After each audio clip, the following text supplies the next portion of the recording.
챕터 1 기술 경영학이란 에서 섹션 1이 기술 경영학의 개요를 설명하는 건데 여기에는 1절은 기술 경영학의 개념, 2절은 기술 경영학의 역사 있는데 지난 첫째 주 시간에는 여기까지 강의를 했어요. 기술 경영학의 개념.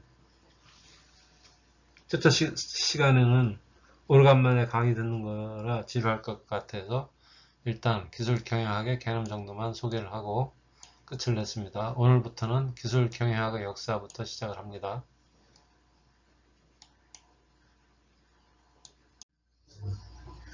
1장의 2절 기술 경영학의 역사. 이건 뭐 크게 중요한 건 아니기 때문에 필요한 시간 되는 사람들은 책을 각자 읽어보고 제가 요약된 것만 간단히 설명을 드리겠습니다.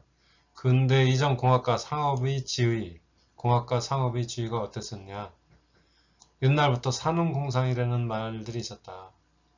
뭐 우리나라만 이런 게 있었는 줄 알았는데 외국에서도 다 처음에는 산업공상이라는 그런 용어가 있었다. 이게 뭐냐면 관료와 농인, 공인, 상인을 차별하는 직급이었었어요. 그러니까 자기 일에 대해서 차별 대우를 받았던 거지. 직급이 틀렸었던 거죠. 그러다 보니까 혼합해서 운영하는 예를 들면 통치자다, 관리자다, 감독자다 하는 경영이라는 단어는 없었다. 그냥 개인별 먹고 사는데 전전긍긍했던 거였지. 이렇게 전체를 통합해서 관리하는 그런 단어는 없었다. 그래서 상업인은 주로 단순 생산된 물건들을 판매만 하는 그런 일만 하는 상인은 그런 일만 했었다. 그러다 보니까 경영인이라는 단어는 19세기 이후에 발생이 됐다. 그래서 그때 당시에 분위기가 이랬었기 때문에 엘리트 교육의 대상에서 대학교가 생겼지만 교양학부만 존재했었다. 중세에서는 엘리트라는 거는 그래서 그때 어떤 학문들이 있었냐면 리버럴 아트의 3학이라고 해서 문법, 수사학, 논리학, 사학이라고 별도의 사학이라고 해서 그 외에 사학해서 산술, 음악, 천문학, 기하학 그러니까 엘리트들은 이런 것만을 공부를 했다 그죠. 상인 마냥 뭐 주고 사고 팔고 하는 거 안 하고 공인 마냥 뭐 일하고 뭐 만들고 하는 거는 천민들이나 하는 거겠다. 엘리트들은 폼 잡고 이렇게 수사학이나 논리학이나 음악이나 이런 걸로 하는 거에 엘리트였었다. 그래서 기술과 금전 추구 활동을 배제를 했었다. 엘리트들은. 그래서 그때 14세기 대학의 주요 학부는 4개 학부가 주로 운영이 됐었는데 그 파리 대학이나 옥스퍼드 대학, 케임브리지 대학에서 4개 학부가 주로 운영을 했었는데 어떤 학부였었냐면은 교양학부, 의학부, 법학부, 신학부 이런 4개의 학부가 주 강의 과목이었다. 과였었다. 그러니까 그때부터 뭐 지금까지도 계속 이런 게 사회에 부를 만들고 힘이 생기고 이런 것 같아요. 엘리트 교육을 하기 시작해서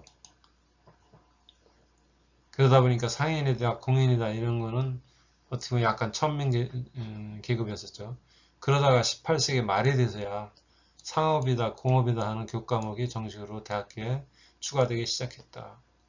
왜냐하면 이때부터 이제 산업이 발달하기 시작하다 보니까 뭔가 관리도 해야 되고 판매도 해야 되고 한 개씩 주고받고 하는 게 아니고 많이 만들어야 되고 많이 또 팔기 위해서는 그것도 어떤 룰을 정해놓고 해야 되지 않겠나 해서 상업과 공업이라는 교과목이 생겼다.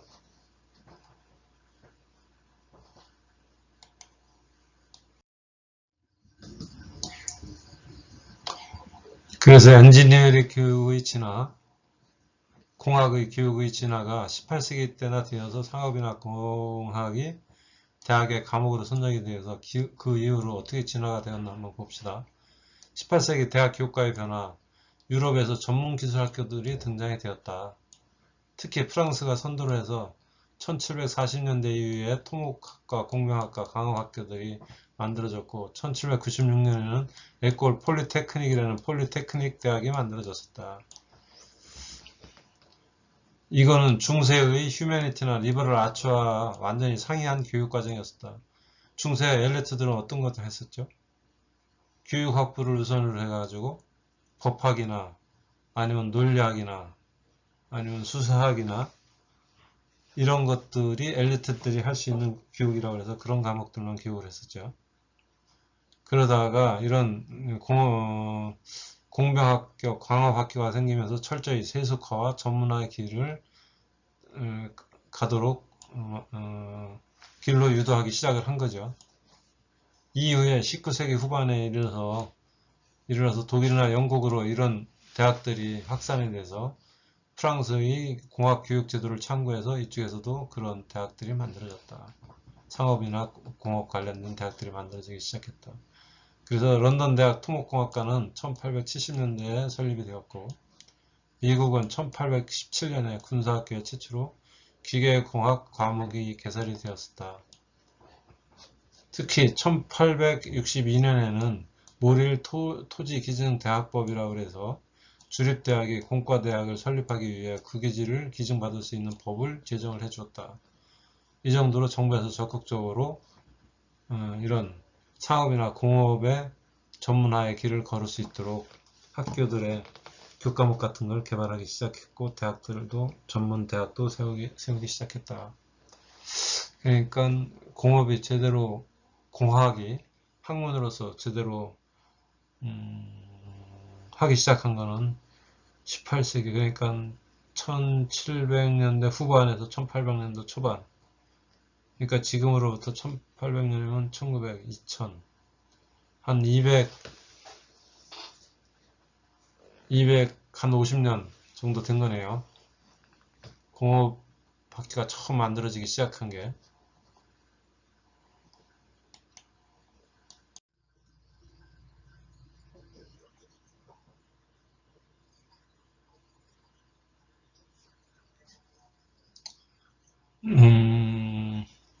경영 전문 대학의 등장.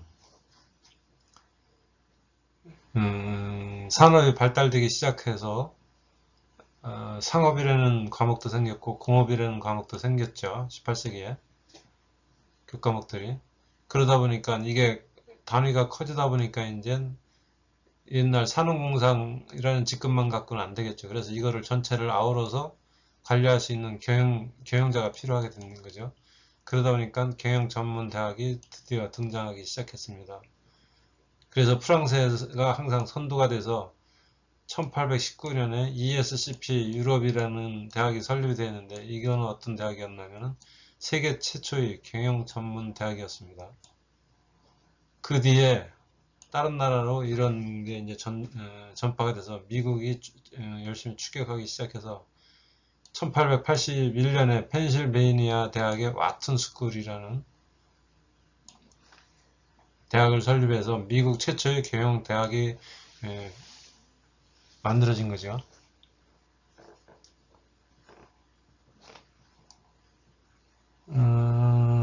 처음에는 스쿨 오브 파이낸스 앤 이코노미에서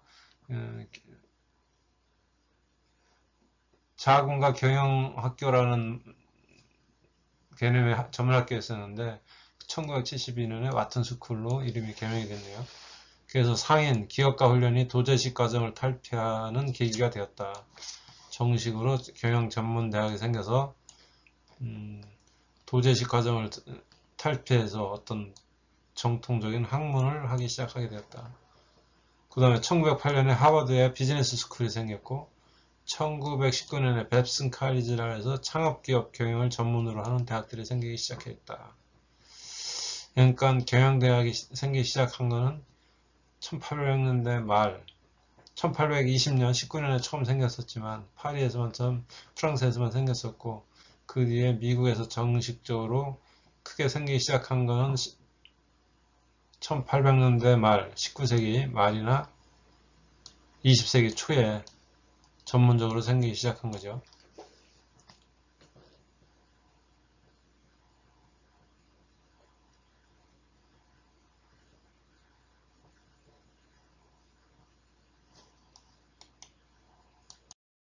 그래서 경영 전문 대학이 등장했었고, 그 뒤로 전문가 집단으로서의 경영자의 등장이 필요하게 되었다. 1862년에 영국에서는 회사법을 도입을 했었고, 미국, 유럽에서도 확산이 됐었다. 이 회사법이 왜 도입이 됐었냐면은 19세기 후반에 되면서 신기술 산업과 대규모 시장이 성장하기 시작하면서 유한 책임 주식회사의 급증으로 인해서 회사를 관리해야 되는 법이 필요하게 돼서 그런 법을 도입하기 시작을 하였다. 그리고 산업이 커지다 보니까 19세기 말 이후에 대기업 조직의 등장이 시작이 되었다. 그래서 전문가 집단으로서의 경영자의 등장이 필요한 시점이 되었다. 그리고 또 소유와 경영이 분리가 되기 시작하였다.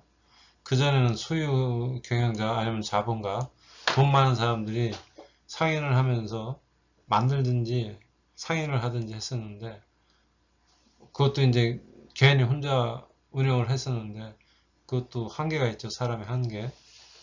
왜냐하면 시장이 커지고 대규모로 조직도 커지다 보니까 소유 경영자, 자본가가 혼자서 그런 거를 다 관리하기가 힘들어지게 되었다. 그래서 경영자, 또 관리자, 매니저죠. 그러니까 매니저가 필요하게 되었다. 그래서 결국은 소유와 구분된 경영이라는 독립 전문 활동이 대두되기 시작을 하였다.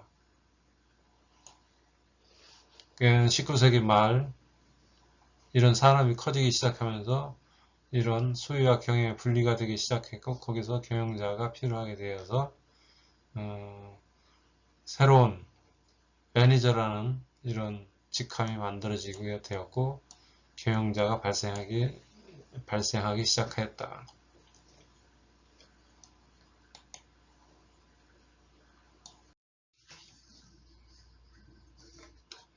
그래서 경영이라는 단어가 필요하게 돼서 발생이 됐는데, 그 다음에 경영의 의미가 질적으로 변화되기를 시작하였다. 그래서 초기에 경영이라는 용어가 만들어졌을 때는 매니저라고 해서 관리, 통제, 지시하는 활동을 주로 하는 거를 경영자라고 생각을 했는데, 그 뒤에는 지식을 통합하여 결과를 내는 데 책임을 지는 토탈, 전체를 운영하는 사람으로 경영의 의미의 질적 변화가 발생되기 시작하였다. 그러니까 단순히 관리자가 아니다 이거죠. 관리 통제자가 아니다 이거죠. 경영을 해서 지식을 통합하여 결과를 내는데 책임을 지는 행동을 하는 것을 경영이라고 한다 하는 의미로 바뀌었다.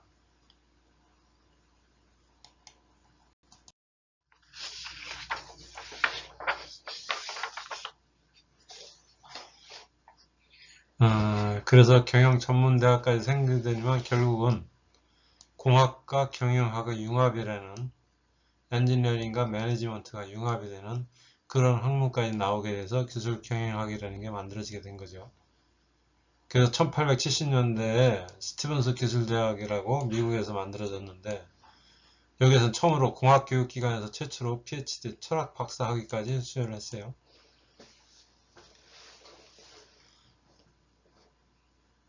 그리고 공학교육을 시키면서 기술대학으로서 커가다가 1908년에 비즈니스 엔지니어링 학교를 설립을 했습니다. 공식적으로. 그러니까 19세기 말, 20세기 초에 이런 식으로 공학과 경영이 융합되는 일들이 생기기 시작한 거죠.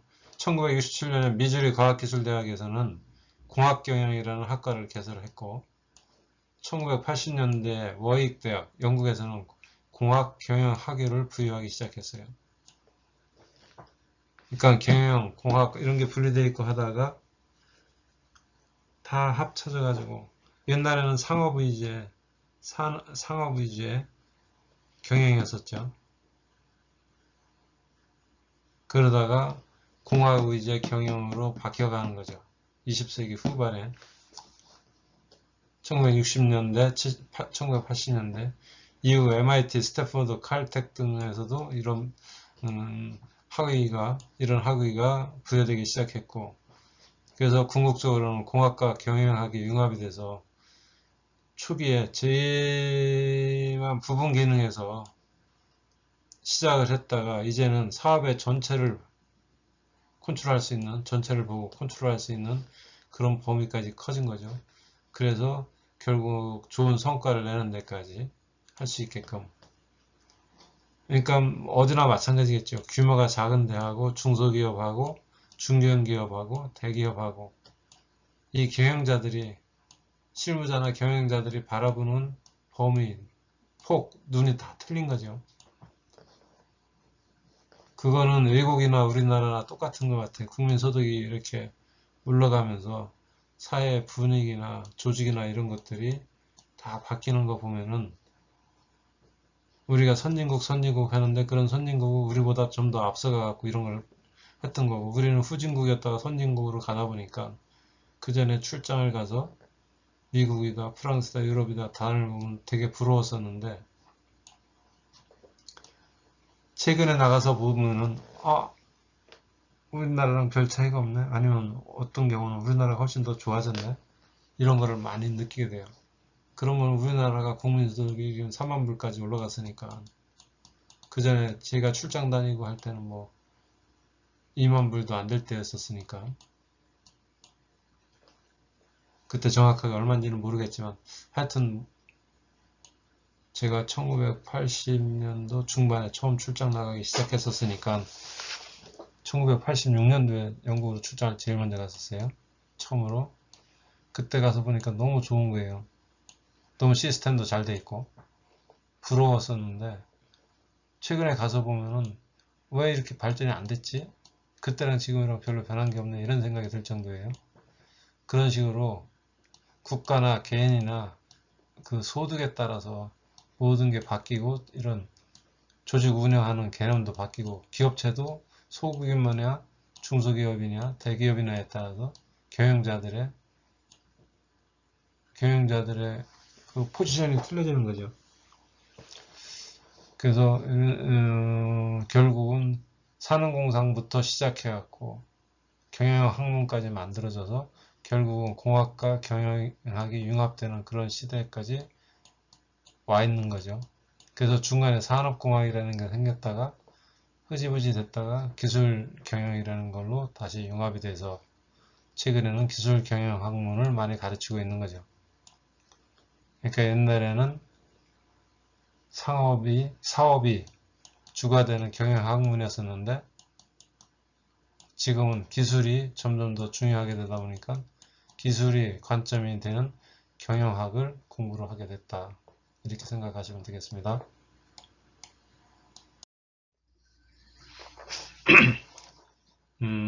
기술경영학의 섹션 2, 기술경영의 대상은 어떤 것들을 기술경영의 대상으로 정할 수 있느냐. 첫 번째는 지식의 적용 영역 차원에서 검토를 해보고, 두 번째는 기술의 시간 차원에서 검토를 해보자. 어떤 것들이 옛날에 했던 일반 경영과 틀린 기술 경영의 대상이 될 수 있는지 한번 알아봅시다.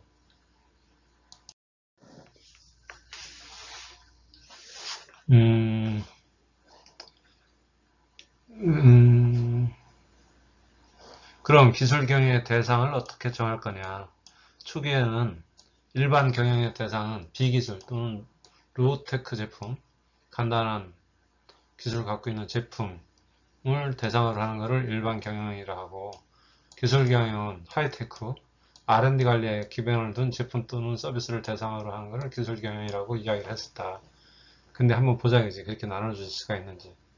크게 봐서 지식의 적용 영역 차원에서 한번 구분을 해보면은 두 가지 극단적으로 구분을 할 수 있다. 하나는 과학 탐구에서 생성된 지식을 이용해서 경영을 하는 것을 기술 경영이라고 할 수도 있고, 사업의 결과를 달성하는 지식과 능력의 체계 일반을 일반 경영이라고 이렇게 분류를 했었다. 근데 보면은 가치 사슬이 전 과정에서 두루 적용되는 지식과 능력이 다 필요하다 이거죠.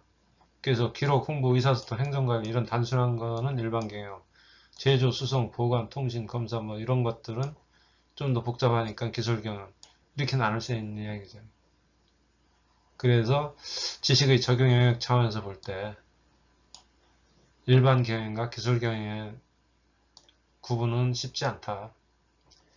초기에는 이렇게 시작을 했지만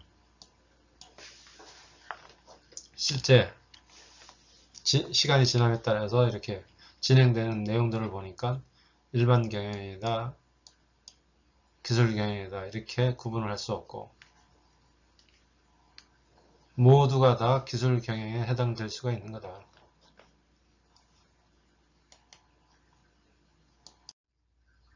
두 번째는 기술의 시간 차원에서 일반 경영과 기술 경영의 차이가 있는지를 한번 보자 이거죠.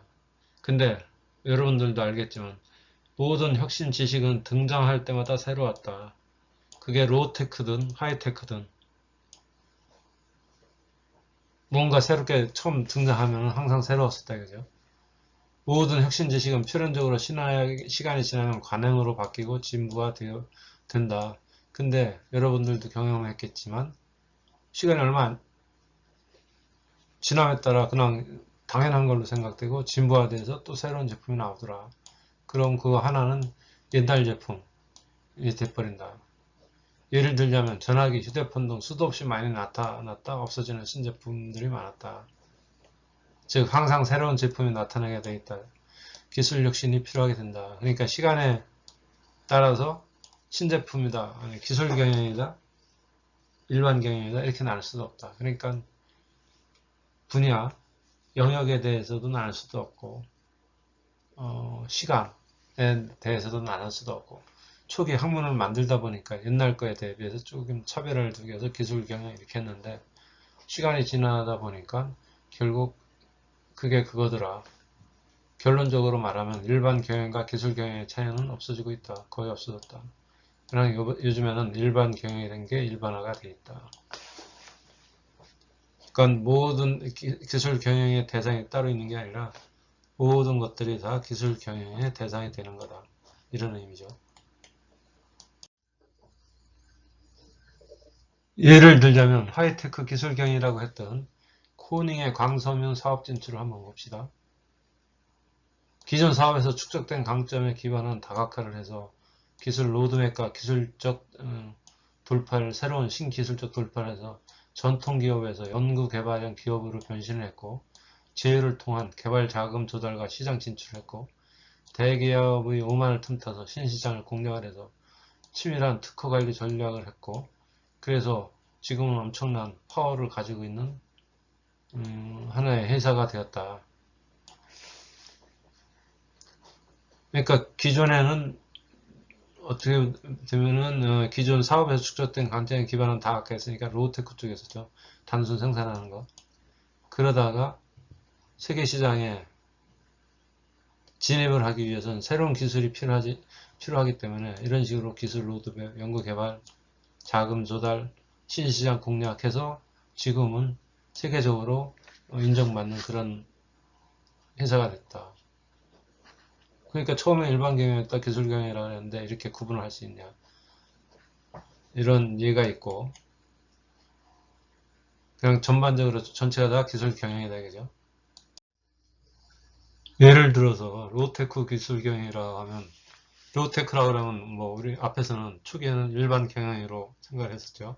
근데 요즘에는 로테크도 기술 경영을 해야지만 살아남을 수가 있죠. 하나 예를 볼까요? 가장 로테크 제품들이 뭐예요? 패스트푸드 사업이죠. 단순 작업이고 아주 심플하니까. 근데 그런 것도 계속 기술 개발을 하지 않고서는 살아남을 수가 없죠. 맥도날드의 혁신, 변신을 한번 봅시다. 예식 사업을 했는데 그냥 단순하게 예식 사업만 한 게 아니라 거기에다가 포디즘이라는 시스템을 적용까지 해서 계속 현재까지 세계 1위를 햄버거의 시장의 1위를 차지하고 있죠. 이 포디즘이라는 건 뭐냐면은 분업화, 대량 생산을 의미하는 것으로 포드 자동차 시스템, 포드라는 사람이 제안한 포드 자동차 시스템입니다. 그러니까 한 사람이 자동차에 처음부터 끝까지를 다 만들려면 기술도 많이 갖고 있어야 되고 시간도 많이 걸리죠.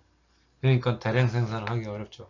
그러니까 이 사람이 제안한 게 사람별로 부품을 제한을 시켜서 그 한 제품만 만들면은 그 사람 일도 줄어들고 또 생산도 많아져서 다량 생산을 할 수 있겠구나.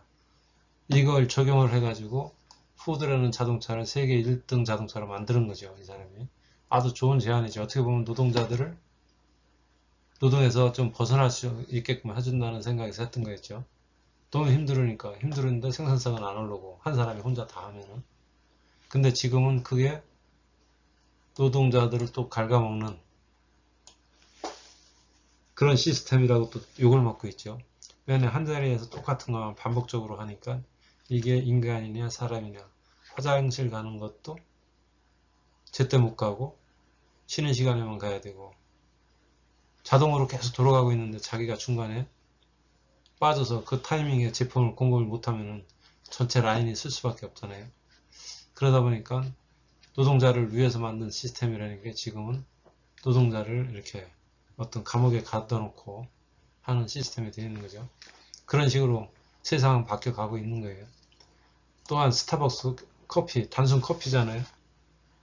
그런 커피 말린 거 갖다 우리 집에서도 갈아서 커피 내려 먹으면 되는데, 그런 식으로 한다면 이 스타벅스라는 세계 1등의 커피 업체가, 커피 판매점이 현재까지 이렇게 전 세계 시장을 독점을 하고 있겠어요? 근데 이 사람들도 계속 혁신을 해온 거예요. 미션과 가치 경영, R&D 투자, IT 기술 경영. 커피 하나 만드는데 무슨 R&D 투자가 있겠습니다. 근데 그 안에도 들어가면 나름대로의 업무 프로세스가 있고 하니까 노하우가 있겠죠. 그런 것들을 나름대로 투자를 해서 다른 업체들이 전혀 침범을 못하게끔 막고 있는 거죠. 여러분들도 알다시피 이 커피 업체들이 얼마 많이 생겼어요. 그런데도 이 스타벅스를 누를 수가 없죠. 그렇다는 것은 여기에 나름대로의 노하우가 있다는 소리죠. 그러니까 로테크라고 해서 단순히 일반 경영이다 이렇게 말을 할 수는 없다. 세계 최초의 에스프레소 머신 특허를 낸 회사들도 마찬가지고,